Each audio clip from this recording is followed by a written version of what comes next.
Hi, I'm Olivia, 34 years old and one of the top real estate agents in our city. 5 years ago, I thought I had it all: a thriving career, a seemingly perfect marriage to Mark, and a bright, promising future. But looking back now, I can see the red flags I chose to ignore. Babe, Tommy's just going through a rough patch. He'll pay us back once he's back on his feet, Mark would say whenever his perpetually unemployed brother needed money. That rough patch has been dragging on for 3 years. It wasn't until Sarah, my best friend and fellow realtor, pulled me aside during a house showing that I started to question things. "Have you noticed Mark dodging questions about the joint investment account?" she asked. "What do you mean?" I frowned. "Every time I bring it up at dinner, he changes the subject. Just keep an eye on things, okay?" I brushed it off. Sarah was protective, sometimes overly so. But now, I wish I'd listened sooner. The turning point came last Sunday at Patricia's house, my mother-in-law. I overheard a conversation that made my stomach drop. "Mom, I need you to cover for me again. Olivia's been asking about the transfers." "Don't worry, sweetie. I'll tell her it was for Tommy's medical bills. She always backs off when it's about health issues." I pretended not to hear, but my mind raced. How many times had they played this game behind my back? Later that evening, my father called. Robert, a self-made construction magnate, was no stranger to hard truths. "Princess, I'm worried about those contracts Mark's company is handling for us. Something doesn't add up." "Dad, it's fine. Mark knows what he's doing." "Just like he knew what he was doing with your house down payment?" Dad's voice sharpened. "The one he invested in Tommy's food truck business." The sting of that memory hit hard. $50,000 gone, and Tommy never even bought the truck. Mark had sworn he didn't know Tommy would blow the money gambling. Now, I wasn't so sure. That night, I stared at our wedding photo. Mark had looked so sincere, so trustworthy. When he came home, I confronted him. "Honey, we need to talk about the credit card statement." "Not now, babe. Tommy's having another crisis. He needs us. He always needs us." "What about what we need?" "Don't start. You know family comes first." Funny how it's always your family that comes first. I watched him walk away, phone already pressed to his ear, probably calling Tommy. Sarah's words echoed in my mind. "Olivia, you're successful, smart, and strong. Don't let anyone dim your light, not even your husband."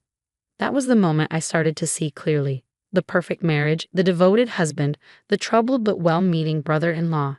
It was all a facade, and that facade was about to shatter. The call came on a Tuesday morning. Mark's Uncle James had passed away, leaving him a $2 million inheritance. I'll never forget how Mark's eyes lit up, not with grief, but with something else I couldn't quite place. "Baby, we're set for life. We can finally start that family we've been talking about." 2 weeks later, while organizing our home office, I stumbled across the transfer documents. My hands trembled as I read them. The entire inheritance, all $2 million, had been transferred to Tommy's account. What the actual hell is this? I demanded that evening, the papers shaking in my hand. "Tommy has a brilliant business idea. It's guaranteed to triple our money." "Our money? You didn't even consult me." "Look, it's my inheritance, my decision. Besides, your dad's loaded. Why don't you just ask him for your share early? It'll balance everything out." I stared at him stunned. "Are you seriously suggesting I ask my father for money because you gave away your inheritance to your deadbeat brother?" "Don't call him that. At least my family sticks together." I didn't say another word. But in that moment, I knew this wasn't a marriage. It was a sinking ship, and I was the only one who could save myself. Sarah and I spent the next week combing through financial documents. What we uncovered made my stomach churn. "Look at these," Sarah said, pointing to her laptop screen. 3 hidden credit cards, all maxed out.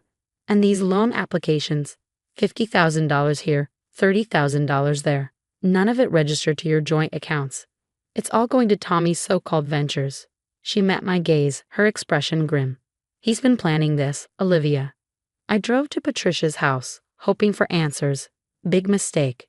"You ungrateful little witch," she snapped as soon as I mentioned the money. "After everything we've done for you." "Done for me?" My voice shook with anger. "Your son has been stealing from our marriage for years." "Marriage is about sacrifice," she hissed. "Tommy needs this chance. His new crypto investment platform will change everything." "Crypto? He told Mark it was a chain of gyms.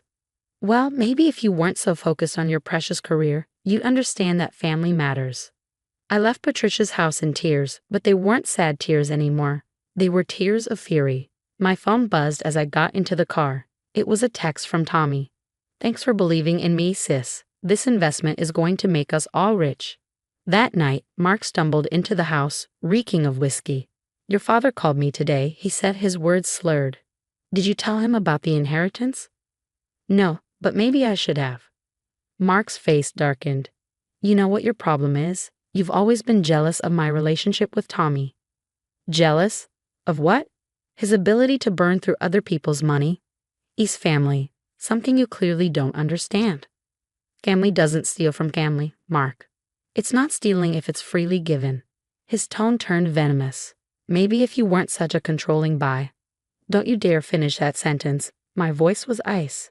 I turned and walked out of the room, my mind racing. Earlier that day, Sarah had said something that stuck with me. Olivia, this isn't just about the inheritance anymore. This is about years of manipulation. And honey, we're just scratching the surface. She was right. I was done being the understanding wife. It was time to uncover the full truth. The next day, I sat in Michael's office, a forensic accountant Sarah had introduced me to. Bank statements were spread across his desk, and the look on his face told me I wasn't ready for what he'd found. Your joint business account has been systematically drained over the past 3 years, he said. Small amounts at first, then larger withdrawals. How much? Close to $300,000. My hands trembled. That's impossible. I would have noticed. Not if someone was doctoring the statements. Michael pulled up more files. Look here, these are digital alterations. And these? He pointed to a new set of documents. 5 failed businesses under Tommy's name.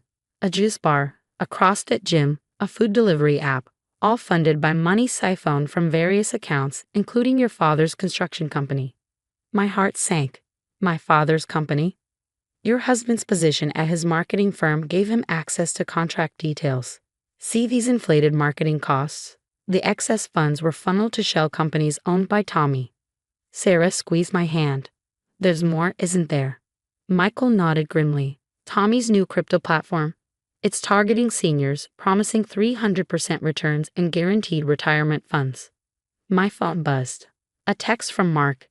Did you talk to your dad about the inheritance yet? I typed back, working on it. He seems open to the idea. The lie tasted bitter, but I needed time. Every night after Mark fell asleep, I photographed documents, recorded conversations, and backed up everything to a secure cloud account. Later that week, I overheard Tommy on the phone at Patricia's house. The old folks are eating it up, he said, his voice smug. This crypto thing is genius. Who knew retirees had so much cash? Just be careful, Patricia warned. Remember what happened with the gym scam in Colorado. Mom, chill. Mark cleaned up all traces of that. His position at the marketing firm makes everything look legit. I slipped out, nauseous. At home, I found Mark at the computer, deleting emails. What's this about a gym in Colorado? I asked, my voice sharp. He froze. Who told you about that? Does it matter? How many people did you scam there? It wasn't a scam. The investors knew the risks. Like the seniors you're scamming now. His face darkened. You've been snooping.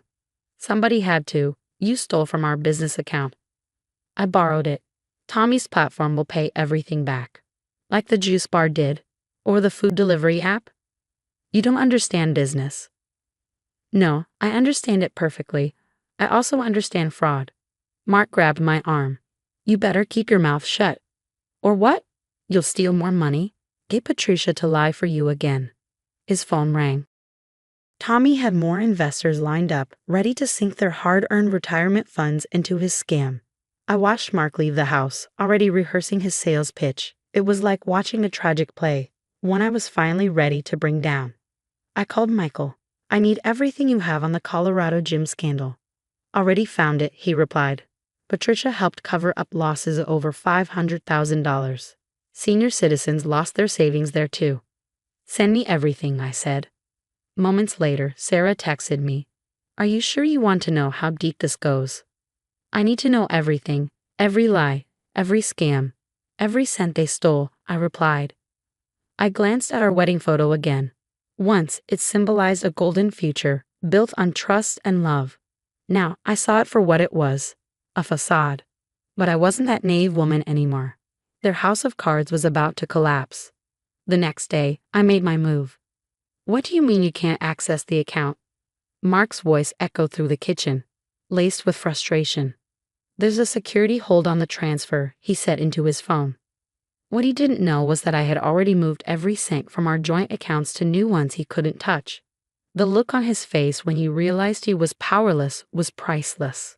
That same morning, Tommy's crypto platform began to unravel. One of their helpless senior citizen investors turned out to be a retired FBI agent specializing in financial crimes. The feds are sniffing around. Tommy shouted into the phone, his voice frantic. We need to shut everything down. But it was too late. Mark's company had already launched an internal audit after years of doctored contracts, and inflated invoices finally came to light. I'd made sure they received an anonymous tip about the Colorado gym scandal too. You're fired, effective immediately, his boss told him. The FBI will be in contact regarding the fraud charges. By the end of the week, the inheritance money was gone, and Tommy's crypto platform had collapsed, taking every last cent with it, including Patricia's retirement savings. She had invested heavily in her precious son's scheme. I filed for divorce the same day Tommy was arrested. Mark showed up at my office later, desperate and disheveled. Baby, please, we can fix this. I've changed. Like you changed after the juice bar scam or the gym scandal. That was different. I was trying to help Tommy. And now you can help him by visiting him in federal prison. The last I heard, Mark was living in Patricia's basement, working the night shift at a gas station. Tommy got 8 years for fraud. Their perfect little family scam had finally imploded. As for me, Dad made me head of real estate for his construction company. We're expanding into 3 new states. One day, I saw Mark at the gas station. He was in his polyester uniform, looking shabby and worn. Olivia, wait, he called, jogging toward me. Just 5 minutes, please. I had time to think. I know I messed up, but we could start over. I looked at him, really looked. The designer suits were gone, replaced by cheap fabric. The confident smile I once fell for was now desperate and pleading. The thing about second chances, Mark, I said, is there for people who learn from their first mistakes, not for those who spend years perfecting their scams. I've changed, I swear. No, you haven't. You're just sorry you got caught. I walked away, his voice calling after me. 5 years ago, I might have turned around, but I wasn't that woman anymore. As Sarah and I drove off, she grinned. Commercial property's looking pretty good right now, huh? Everything's looking pretty good right now, I said. And for the first time in years, it truly was. If you discovered your spouse had secretly transferred their entire $2 million inheritance to fund a family member's scams, what would you do? Would you stay quiet and gather evidence like I did, or confront them immediately and risk losing the chance to expose their entire web of lies? Share your thoughts in the comments below.